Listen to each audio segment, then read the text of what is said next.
Maryland, and it was heading toward a small mining town in West Virginia. And on this train there was a young man that was trying to find a seat. Finally, he sat down beside of an old gray-haired minister who was reading a Bible. And on this journey, the old minister kept looking over his shoulder, and the young man kept staring out the window.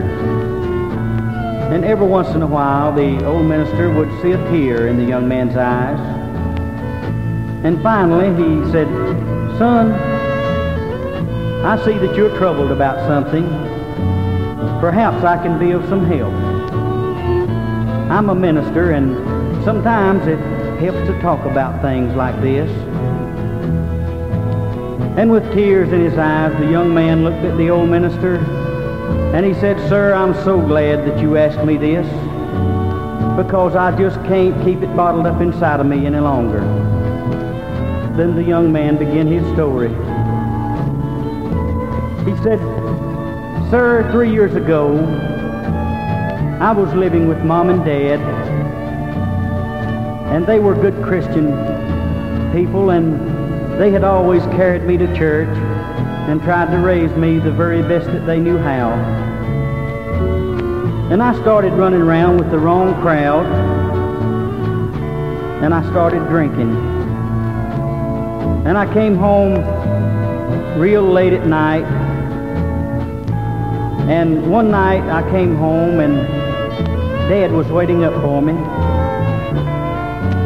and it was about 2 o'clock, and me and Dad got in a terrible argument. One word led to another, and finally I hit Dad and he fell to the floor.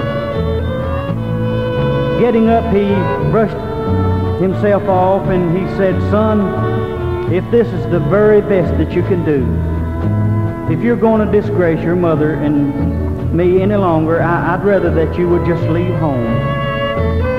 So early the next morning, I packed my clothes and I left home. And I wound up in a town called Baltimore, Maryland, and I got a job there, and I began to date a young girl sometime later there, and we were married. She was a good Christian girl, and I went with her to church one night, and God saved my soul.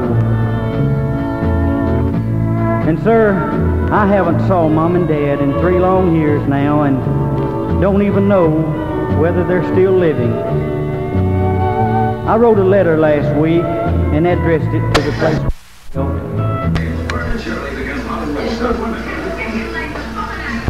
Is it next week?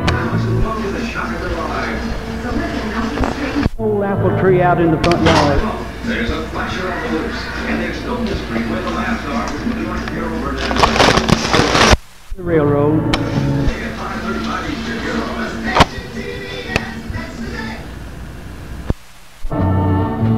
But handkerchief hanging, then I'll know that I'm not welcome anymore. And here, the young man looked at the old man and said, "Sir, I want you to be my eyes for just a minute, but I live right around that next street. I just can't welcome home anymore. Will you please look for me and tell me what you see?" And as they went around the next curve, the old minister began to punch the young man on the shoulder, and he said, "Son, I just want you to see what I see here. Will you please look out this window? Why, there's not just one white handkerchief hanging in that old apple tree, but every limb on that old apple tree has a big white rag hanging from it. And there's an old Mom and Dad out in the front yard waving a bed sheet just as hard as they can wave it, with the words wrote on it, 'Welcome home, welcome home.' Coming home, coming home, never more to roam. Open wide.